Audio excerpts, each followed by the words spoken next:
Visiting with the home team as part of our WyoPreps Game of the Week feature. It is the Hulett Red Devils. Coach Backen's on the phone with me right now. And, Coach, off to a great start here as we get ready to wrap up the regular season. You're 6-1 overall, 5-1 in the conference, the only loss being to HEM. But talk a little bit about, what you've seen in improvement from your squad here as we get ready to wrap up the regular season and head into the playoffs.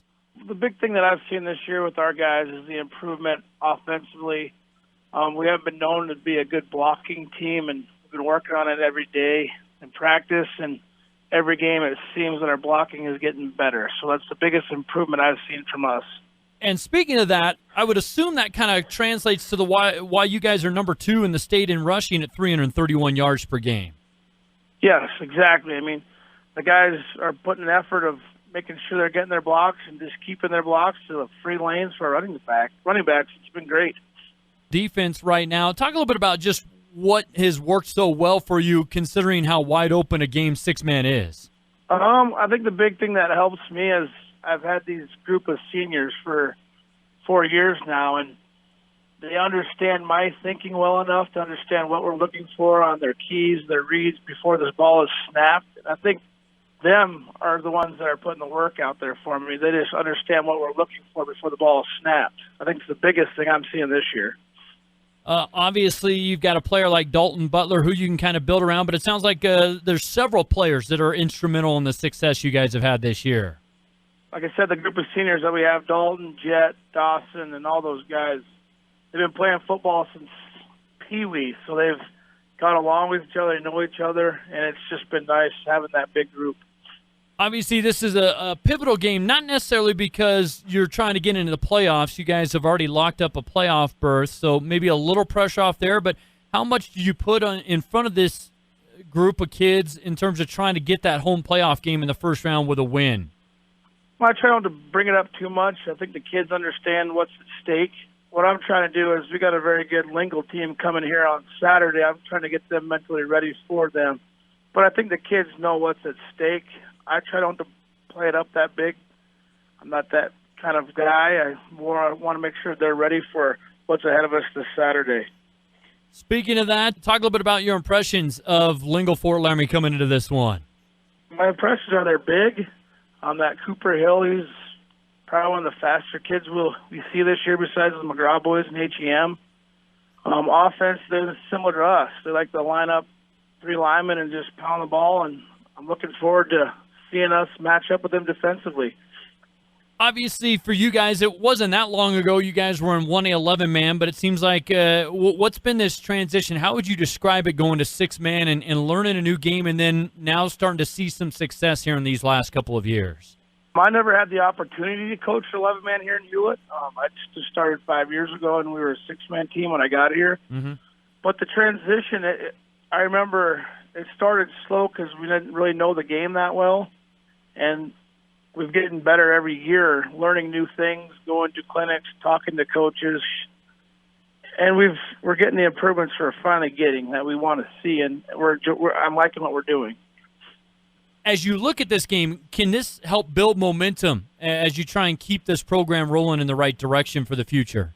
Oh, absolutely. I mean, the younger kids, if they get to experience a playoff game atmosphere, they'll understand how exciting it is to make it into later October and November.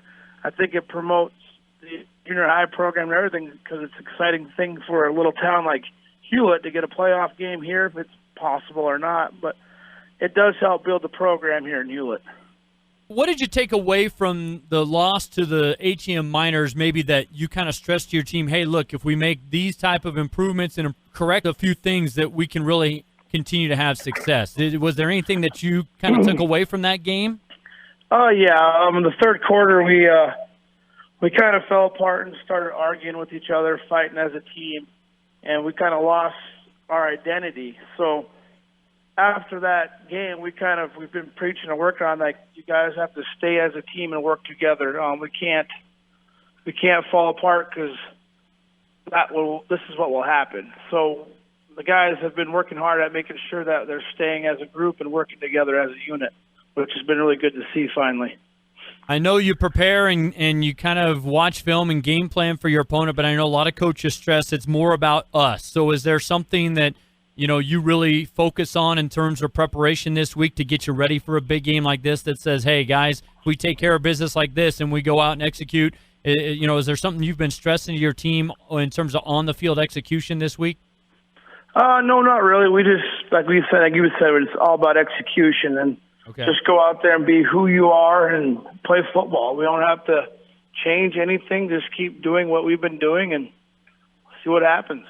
Coach, I greatly appreciate the time. Best of luck and have fun in the matchup against Lingle on Saturday. Thank you. Visiting with the head coach of the Lingle-Fort Laramie Doggers, that is Matt Cornelius. Coach, thanks so much for taking time out of a busy day. You guys have put together a couple key back-to-back wins over KC and a hard-fought one in Guernsey, and now sitting right now at when you look at everything, 4-3 overall, 4-2 in the conference. What has led to this kind of surge here in the last couple of weeks, do you think, Coach? Well, David, hey, thanks for having me, man. We started off the year kind of tough. We had some tough opponents. Our kids have worked hard the entire year. We dropped one to Sioux County, who's a darn tough team over there in Nebraska. And then, Saratoga snagged us by a couple touchdowns, too, and they played exceptional. Coming down the stretch, we continue to get better throughout the season has come through. And, KC, that was a hard-fought game. We had to come up with a score right there in the last couple minutes to snag them. A good little team there. And then Guernsey, we got Guernsey at their homecoming, and that's always tough to try to beat someone at their place on their homecoming. And, truth be told, the kids never really given up on the season. They've worked really hard this year. We have really good senior leadership, and knock on wood, our injuries are extremely low at this point. And, things are coming together, and from where I'm sitting, it looks as though Lingle is playing their best football at this point of the year. So real exciting times coming down the stretch here. We play Hulett, who is a tough little team. They picked off KC, and they even got Saratoga, too. Yeah, so they're a tough team. We travel up there on Saturday at 2 p.m., and, we got to come with it to beat them, especially at their place. Obviously, as we all know, or we may know, if we get them, we get the 2 seed and we get to host a playoff game. And it's the same situation for Hulett there. So both teams are running hot at this point, and it's going to be an exciting game going up to Hulett and driving by Devil's Tower and seeing who shakes out with the 2 seed there. Yeah, no doubt about it. I want to talk more about Hulett a little bit, but more on your squad specifically. I look at some of the 6-man stats. I don't see a lot of your guys, putting up huge numbers here or there. Team-wise, it seems like you're kind of middle of the pack, offense, defense. So it seems like this has really been a team approach for you guys this year. Would you agree with that? Probably not so much after this radio interview, but we've kind of been under the radar this year, not only as a team, but also with some of our players' stats. It just depends on who kind of has a hot hand and what they do with it. We got some really neat skill players running the ball. Cooper Hill can run the ball for us. Alex Pugsley does a great job. Slade Hopkins does a great job for us. We have a couple other kids that are receivers for us. Ty Prawl, he's got great hands and he's got some great speed. Cordell Faulkner, not only is he playing on the line for us, he plays a fullback for us sometimes, and he actually, when we go into a spread set where we throw, he throws the ball. Okay. So it's kind of strange in the effect that a lot of other teams have 1 or 2 go-to guys. Well, we've just been spreading the ball around, and when we played KC, I think we had, let me get this straight, 429 yards of running offense, and that was spread between 5 different guys. So it's really neat as a coach to be able to spread the ball around, and different kids are getting different types of yards for us. Sometimes we pass. It's really fun and really neat as a coach. And another kid that on our team I need to give a shout out to is our center. It's usually a thankless job, but Jesse Valentine for us. He snaps the ball for us, and a lot of times we go into a shotgun set. And Coach Gifford and I were thinking the other day, and we can't think of a single snap this year that was a bad snap, low, high, up, down, and that's something to be said about a center who you can count on for something like that. So I want to give a shout out to Jesse Valentine. He's done a great job for us this year. The kids have really bought into this team feel with us lately, and they don't seem to care who gets the yards and who gets the touchdowns. Everybody just does their job and the plays that are called and does what they do, and the game's over. Everybody pats each other on the back and congratulates each other. As a coach, it's a coach's dream right now, and I'm having a lot of fun as it is. Well, talk about the fact that you don't have a pressure-packed situation in terms of trying to make the playoffs, so there's a little bit of pressure off there. But how much do you kind of put the onus on trying to get that home playoff game that you kind of mentioned earlier? Well, let me start that question off with I took the job over 4 years ago, and we went from 11-man to 6. Right. And the community, I wouldn't say didn't support us, but the kind of little bit of the wind went out of the football program around here. Don't get me wrong, the parents have been exceptional since I've been here, and the community's been great too. But lately in the past year or two, we've really started to been building up some steam with our football program again, and we haven't hosted a playoff game in 5 years.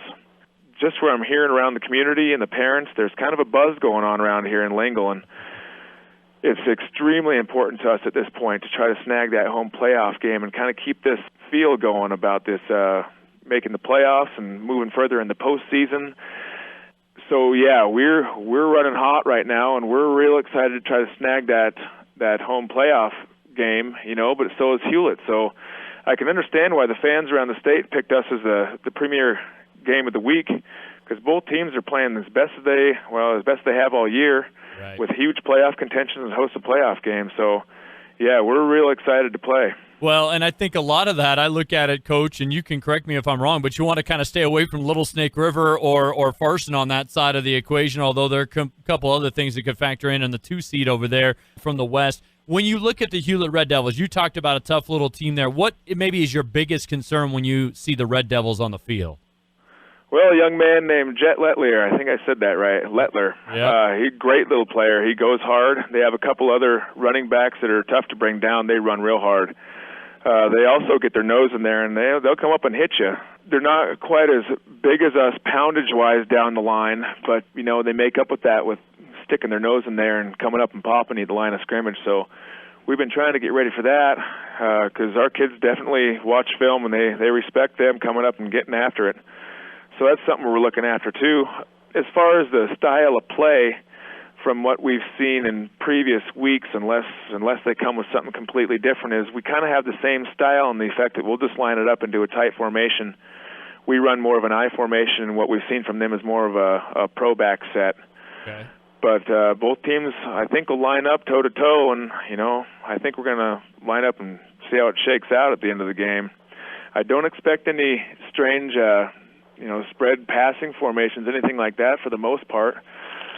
But I think it's going to be one of those hard-nosed little games. I think it's going to be a great game to watch, a great game to play in, and I think it's going to be a lot of fun Saturday afternoon at 2 p.m. in Hulett, America. It shapes up to be a great matchup. As you look at it, is there something that you really stress to your team in terms of importance? Because I know a lot of coaches talk about, hey, we know we want to prepare for our opponent, but let's take care of our own business. Is there something that you really stress to your team, Coach, before this one? We spent the last couple of weeks really dialing in on our blocking schemes and doing what we do and doing what we should do and concentrating on things like that. We've, knock on wood, have had we've done a really good job of playing clean as far as holdings, false starts, blocking the backs, that sort of thing. And, unless some strange thing rears its head, I'm hoping that has taken care of itself. We've worked on that and tried to clean that up, and now we're kind of looking, at this point in the season, trying to look at what the other guy's doing. The first 5-6 games of the season, you look at what you're doing, and right now I think we're cleaned up, knock on wood again, but I think we're cleaned up in that effect, and, we're kind of looking at what the other guy does and looking at formations and tendencies and things like that, and, hopefully can come into the game focused and complete what we do. Coach, with that, I will let you go. Best of luck at Hulett on Saturday, and maybe we'll catch up with you down the road. Yes, sir. Thank you, David.